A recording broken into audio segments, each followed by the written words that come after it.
ಶಿರಡಿ ಅಯೋಧ್ಯೆ ಪ್ರವಾಸ ಮುಗಿಸಿ ಬರುತ್ತಿದ್ದ ಕುಮಟಾದ ಕುಟುಂಬದ ಮೇಲೆ ಸಿನಿಮೀಯ ದರೋಡೆ ಯತ್ನ, ಚಾಲಕನ ಧೈರ್ಯದಿಂದ ತಪ್ಪಿದ ಅನಾಹುತ.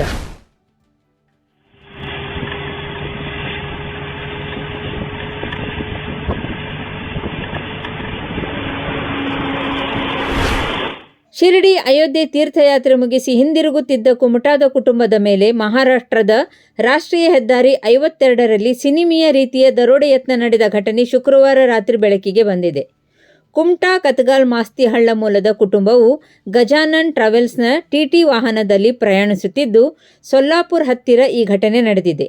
3 ಬೈಕ್ಗಳಲ್ಲಿ ಬಂದ ದುಷ್ಕರ್ಮಿಗಳು ಚಲಿಸುತ್ತಿದ್ದ ವಾಹನವನ್ನು ಹಿಂಬಾಲಿಸಿ ಹಿಂದಿನ ಬಾಗಿಲಿಗೆ ಜಿಗಿದು ಒಳನುಗ್ಗಿ ಹಿಂಬದಿಯಲ್ಲಿದ್ದ ಬ್ಯಾಗ್ಗಳನ್ನು ಎಳೆದು ಹೊರಗೆ ಎಸೆದಿದ್ದಾರೆ.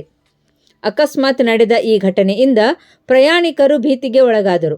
ಚಾಲಕ ಗಣಪತಿ ನಾಯ್ಕ್ ಸಮಯ ಪ್ರಜ್ಞೆಯಿಂದ ತಕ್ಷಣ ವಾಹನ ನಿಲ್ಲಿಸಿದರು.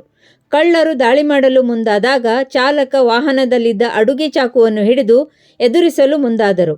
ಚಾಲಕನ ಧೈರ್ಯವನ್ನು ಕಂಡು ದರೋಡೆಕೋರರು ಸ್ಥಳದಿಂದ ಪರಾರಿಯಾದರು. ಸೌಭಾಗ್ಯವಶಾತ್ ಕಳ್ಳರು ಎಸೆದ ಬ್ಯಾಗ್ಗಳಲ್ಲಿ ಬಟ್ಟೆಗಳಷ್ಟೇ ಇದ್ದು ಯಾವುದೇ ನಗದು ಅಥವಾ ಚಿನ್ನಾಭರಣ ಇರಲಿಲ್ಲ.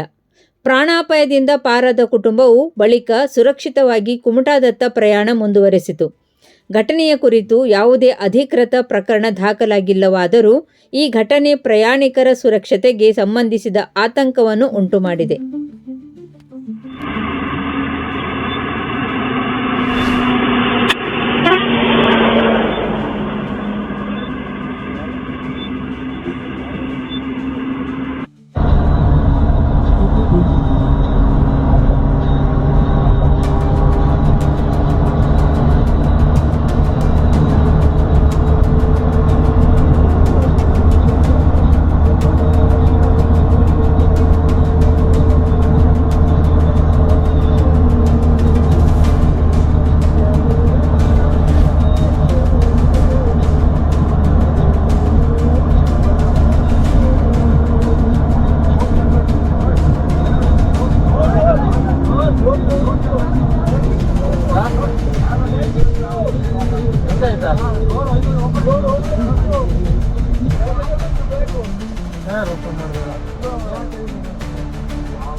ಬಂದರೆ ಗಾಡಿ ಹತ್ತರ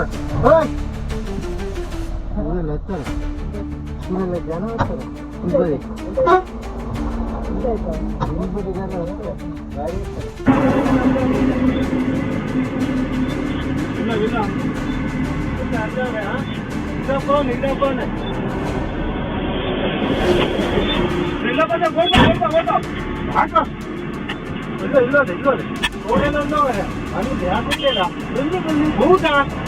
ಇಟ್ಟು ದುಡ್ಡೇ ನಮಗೆ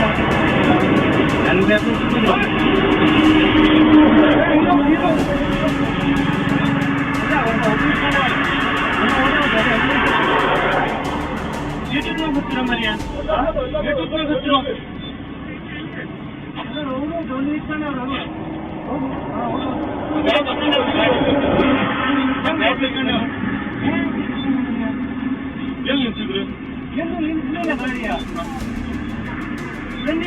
ನಾನು